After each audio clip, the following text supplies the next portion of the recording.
Israeli Prime Minister Benjamin Netanyahu got a tremendous reception in Congress yesterday. He told a joint session of Congress that Israel cannot retreat to its pre-1967 borders, or, and this is important, he will not divide Jerusalem with the Palestinians.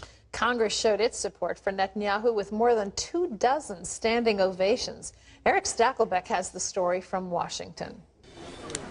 At a time when Israel is facing grave threats from Iran and its terrorist proxies, not to mention constant diplomatic pressure, the thunderous applause was surely welcome.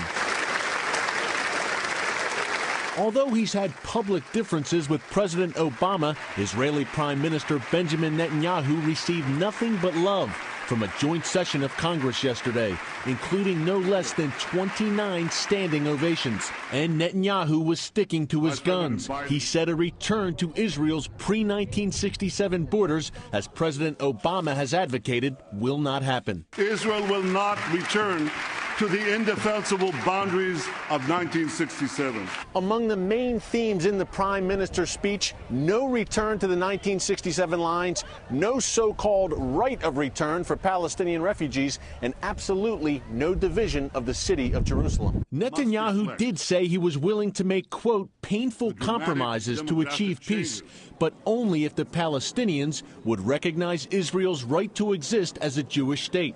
He also called on Palestinian Authority President Mahmoud Abbas to tear up his recent unity deal with a terrorist group, Hamas, and he challenged America to stand firm against Iran's nuclear weapons program. The more Iran believes that all options are on the table, the less the chance of confrontation.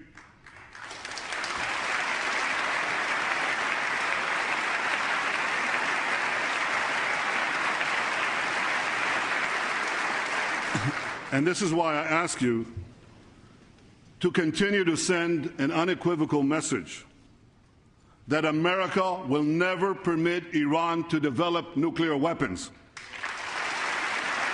He added that Israel reserves the right to self-defense. Eric Stakelbeck, CBN News, Capitol Hill. Well, you kind of wish you'd been able to start that address with my fellow Americans. But anyway, in the aftermath of this, and in the aftermath of the president's speech on Thursday calling for Israel to voluntarily go back to the 67 borders as the starting point for negotiations, well, now Senate Democrats are getting ready to introduce a bill to actually rebuke a sitting president on his foreign policy.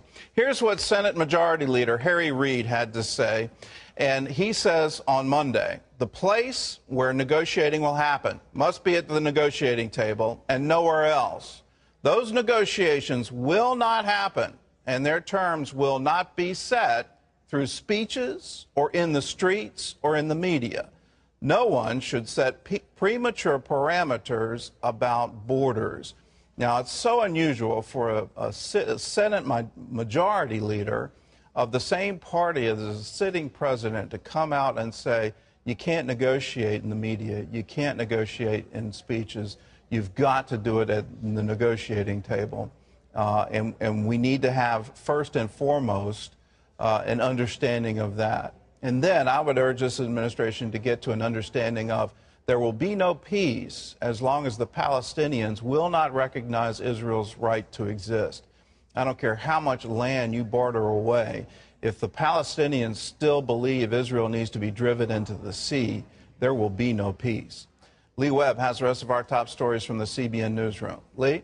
Gordon, another line of tornadoes and powerful thunderstorms moved through the central states Tuesday. More than 35 tornadoes reportedly touched down from Colorado to Virginia. At least 8 people died in Oklahoma, some of them along a busy highway when a tornado touched down, blowing cars off the road. Many tried to ride out the storms in their homes. The lights went out, and we started praying out loud and screaming, and you could hear the roar, the vibration of the tub, the house, the popping, the air sucking out of your ears, and then it was gone. The latest storms have brought the year's tornado total up to approximately 1,000.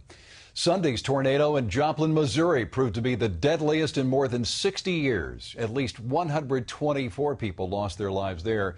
Now the survivors have an overwhelming task of rebuilding their homes, their town, and their lives. CBN's Chuck Holton is in Joplin and reports on how Christian ministries are helping them. The long process of cleaning up is underway in Joplin, which saw unprecedented damage from what's being called one of the 10 worst tornadoes in recorded history. Residents returned to their homes, taking advantage of a break in the weather to comb through the wreckage of their neighborhoods in search of anything they could save. And with over 1,000 people still unaccounted for, many here look at the devastation and say their survival was nothing short of a miracle. Deneva Trombley and her family hid in their kitchen when they heard the tornado approaching. Mom was up against the stove, Gina was in this corner, and I was in this corner. Her 89-year-old mother was clutching the family dog and praying. I didn't think I could talk that fast as I was when I was sitting there praying, sitting in the middle of the floor, praying, help us, watch over us. The 3 women who lived in this house survived without a scratch. Since then, friends, neighbors, and even strangers have been stopping by to help them begin the cleanup. And it's something that's happening all over town.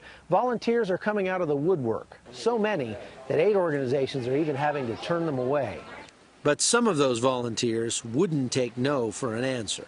My husband and I wanted to do something, and we didn't know what to do, so we went to Walmart last night, woke up this morning and boiled 800 hot dogs, I think it was. So we're just here doing what we can, whatever to help. Area churches are also stepping up in a big way. This Christian Youth Center partnered with CBN's Operation Blessing to collect and distribute thousands of pounds of food, clothing, and other necessities. Other churches around town are reaching out to those in need as well.